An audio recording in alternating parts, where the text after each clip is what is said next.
Hello friends, welcome to my YouTube channel Hatim Ali's Life. বন্ধুসকল আজি মোৰ আলোচ্য বিষয় হ'ব ভেন্দি খেতি 2025 বৰ্ষৰ আজি মই ভেন্দি খেতি লৈ আলোচনা কৰিবলৈ যাম। আজিৰ খেতি দিহাত ভেন্দি খেতি লৈ আলোচনা কৰা যাক নে কি কয় আপোনালোকে। তো আপোনালোকে মোৰ ভিডিঅ'টো স্কিপ নকৰাকৈ আৰম্ভণিৰ পৰা শেষলৈকে নিশ্চয় চাব। চালে আপোনালোকে গম পাব যে আজি মই অন্তত এই ভেন্দি খেতিৰ বিষয়ে কি আলোচনা কৰিবলৈ গৈ আছোঁ। তো প্ৰথমতে মই খেতিয়কৰ লগত আপোনালোকক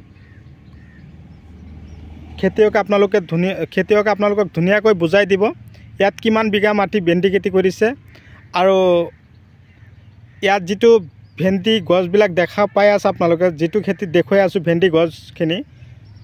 তো খেতিয়কৰ লগত ডাইৰেক্টলি আগতে কথা পতাই দিয়াটোৱে ভাল হ'ব। দাদা আপোনাৰ নামটো ক'ব। মোৰ নাম আফিজুল হক। আফিজুল হক। তো আপোনাৰ গাঁও ইয়াত গাঁও বাইগৰমাৰী। বাইগৰমাৰী। অঁ বাইগৰমাৰী। তো ইয়াত কিমান বিঘা মাটি ভেন্দি খেতি কৰিছে? ইয়াত আমি 1 বিঘামান কৰিছোঁ। 1 বিঘা কৰিছে নে? তো ভেন্দিটোতো চামেলি বৰ্তমান চলি আছে, চামেলি লগাইছে। ইয়াত প্ৰডাকশ্যন কেনেকুৱা হয় ভেন্দি? প্ৰডাকশ্যন এইটো যোৱা বছৰ লগোৱা হৈছিল। এইটো তাৰমানে এই নাট আছে আৰু বেলেগ আছে, তাতকৈ প্ৰডাকশ্যনটো ভাল। নাট আছে, ৰাধিকা আছে, ইয়াতকৈ চামেলিটো এইটো ভাল, দেখাটো ভাল আৰু তাৰমানে বজাৰত চাহিদাও ভাল। তো ইয়াত প্ৰথমতে কি মাটিত গোবৰ সাৰ আপুনি কিমান দিছিলে 1 বিঘা মাটিত? না গোবৰটো আপোনাৰ এইটোত 1 টেলাৰমান দিয়া হৈছিল, প্ৰথম অৱস্থাত দিয়া হৈছিল। পিছলৈ আকৌতো দিব পাৰিব আৰু নালাগে এইখিনিতে হৈ যাব। ভেন্দি একদম একেবাৰে সহজৰ খেতি না, ইমান কষ্টদায়ক নহয়। কষ্ট নাই, ইমান সাৰ দিব নালাগে। হয়, খেতি এবাৰ দিলেই হ'ল। খেতি নিকানি কাম কৰিলে কৰা হ'ল, চাফা হৈ গ'ল একদম। তো বন্ধুসকল এই এনেকৈ ধুনীয়াকৈ খেতি কৰিছে। আপোনালোকক জনাই দিলে খেতিয়কে চামেলি ভেন্দি লগাইছে। তো লগোৱাৰ পৰা আজি ধৰক 1 মাহ হৈ গ'ল, লগোৱা 1 মাহ হৈ গৈছে। 1 মাহ হ'ল, গছৰ ধৰণ বহুত ভাল হৈ আহিছে। কিন্তু কথা হ'ল এয়া চাওক, গছৰ পাতবিলাক যদি এনেকুৱা ৰঙা হেতাও পৰা হৈ যায় তেনেহ'লে আপোনালোকে বুজি পাব যে গছত উৰণীয়া পোকে ডিষ্টাৰ্ব কৰি আছে। উৰণীয়া পোক গছৰ পাতত এনেকুৱা পোকো আছে যেন আমি চকুৰে নেদেখোঁ।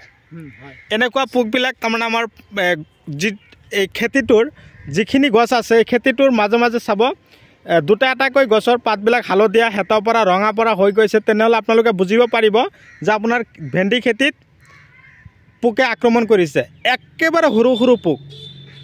তাৰ কাৰণে আপোনালোকে কি কৰিব, ডেলিগেট এটা ঔষধ আছে, বিশেষকৈ ডেলিগেট ঔষধটো আটাইতকৈ তাৰমানে কম দামৰ ঔষধৰ ভিতৰত আটাইতকৈ তাৰমানে ৰিজাল্ট ভাল, 100% কাম কৰে। তাৰ কাৰণে আপোনালোকে কি কৰিব, ডেলিগেট আনি আপোনালোকে ধুনীয়াকৈ প্ৰতিটো লাইনতে এনেকৈ ধুনীয়াকৈ স্প্ৰে কৰি যাব, গছটো ধুনীয়াকৈ ভিজাই দিব যাতে পোকে আৰু ডিষ্টাৰ্ব নকৰে। ডেলিগেট দিব, লগতে আৰু যদি পাৰে বুষ্টাৰ আছে, বুষ্টাৰ ঔষধটো যদি পাৰে আপোনালোকে স্প্ৰে কৰিব। এই বুষ্টাৰটো উৰণীয়া পোকৰ কাৰণে। আৰু ডেলিগেটটো কি কাম কৰিব, ভেন্দি গছৰ এতিয়া ফুল আহি আছে, আপোনালোকক মই দেখুৱাই দিছোঁ, ফুল আহি আছে আৰু সৰু সৰু ফলন লাগিবলৈ আৰম্ভ কৰিছে। এতিয়া ফলৰ ভিতৰত যদি সৰু সৰু পোকবিলাক সোমাই থাকে বা ফুলৰ ভিতৰতো যদি পোক সোমাই থাকে তেনেহ'লে ডেলিগেট দিয়াৰ লগে লগে ফুলৰ ভিতৰত থকা পোকটোক একদম পূৰা মাৰি পেলাব। যদি 1 ইঞ্চি 1.5 ইঞ্চি ভিতৰতো থাকে তথাপিও সেই পোক মৰি যাব, সি আৰু ওলাই আহিব নোৱাৰিব। তো বন্ধুসকল যদি আপোনালোকে মোৰ চেনেলৰ এতিয়া নতুন ভিউৱাৰ্ছ হিচাপে আছে তেনেহ'লে আপোনালোকে মোৰ চেনেল ছাবস্ক্ৰাইব কৰি দিব আৰু কাষত থকা বেল ঘণ্টিটো লাহেকৈ বজাই দিব। তো খেতিয়কে আপোনালোকক স্পষ্টভাৱে কৈ দিছে ইয়াত 1 গাড়ী গোবৰ দিছে।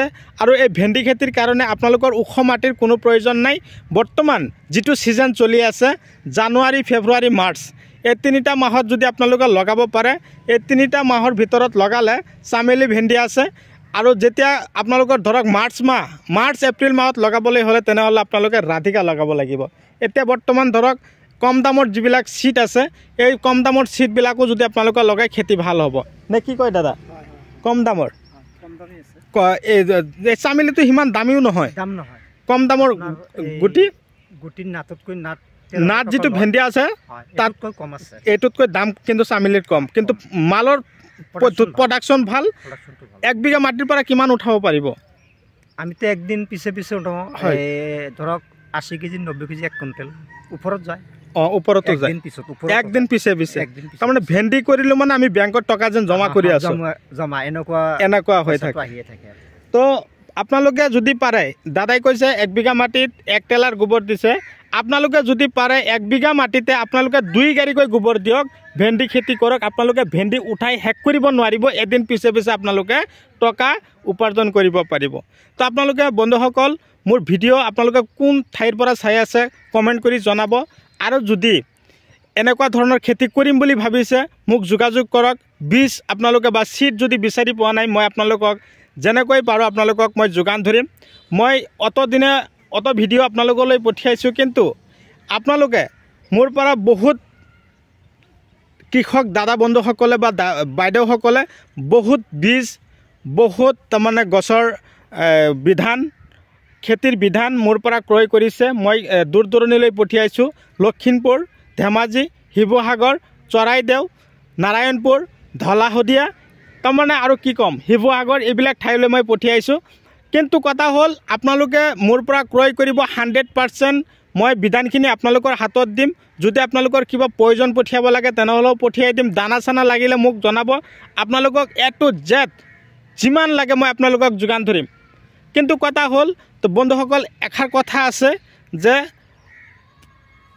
পইচা প্ৰথমতে কি কৰিব লাগিব আমি টকা পইচা খেতিত হিচিব লাগিব পিছলৈহে আমাৰ হাতত আহিব পইচা ফেকো তামাচা ভি দেখো এটা কথা আপোনালোকে নিশ্চয় গম পায় তো কথা হ'ল যদি আমি টকা খেতিত দিবই নোৱাৰোঁ তেনেহ'লে আমি খেতিৰ পৰা কেনেকৈ উঠিয়াম মাটি কেতিয়াও বাঞ্জি হৈ নাথাকে মাটিত যদি আমি গোবৰ সাৰ ঔষধ বেছি বেছি খটাওঁ তেতিয়া আপোনালোকে খেতিত চাব আমাক ধুনীয়াকৈ টকা পইচা উপাৰ্জন কৰা এটা ভাল ৰাস্তা খেতিয়ে দি দিব তো বন্ধুসকল এনেকুৱা মাটিত তাৰমানে দ মাটি হ'লেও হ'ব ভেন্দি খেতিৰ কাৰণে যে আপুনি ওখ মাটি বিচাৰিব সেইটো নহয় দ মাটিত ভেন্দি খেতি আটাইতকৈ বেছি ভাল হয় দ মাটিত যিবিলাক মাটিত নেকি এই খেতিটো যে কৰিছে ৰোৱনী খেতি কৰিছিল তাৰপিছতহে ভেন্দি লগাইছে এই চামেলি ভেন্দিটো এই খেতিত যে লগাইছে আপুনি যদি ওখ মাটিত ভেন্দি 1 বিঘা মাটিৰ পৰা 1.5 কুইণ্টেল উঠাই এইটো মাটিৰ পৰা দ মাটিৰ পৰা আপোনালোকে কমেও 2-2.5 কুইণ্টেল ভেন্দি উঠাব পাৰিব তো নিশ্চয় কথাখিনি আপোনালোকে স্পষ্ট বুজি পালে তো বন্ধুসকল এনেকুৱা ধৰণৰ ভিডিঅ' পাই থাকিব আশা কৰোঁ আপোনালোকে মোৰ লগত আপোনালোকে সঁহাৰি জনাব আপোনালোকৰ লগত মই আছোঁ দেৰি নকৰোঁ আপোনালোকৰ মূল্যৱান সময়খিনি নষ্ট কৰি মোৰ ভিডিঅ'খিনি চাই আছে তো কথা হ'ল আপোনালোকৰ যাতে কিবা কামত আহে তাৰে কামনাৰে আজি মই ভিডিঅ' এইখিনিতে সমাপ্ত কৰিছোঁ পৰৱৰ্তী ভিডিঅ'ত মই আপোনালোকক যাতে পুনৰাই লগ পাওঁ সেই আশাৰে ধন্যবাদ।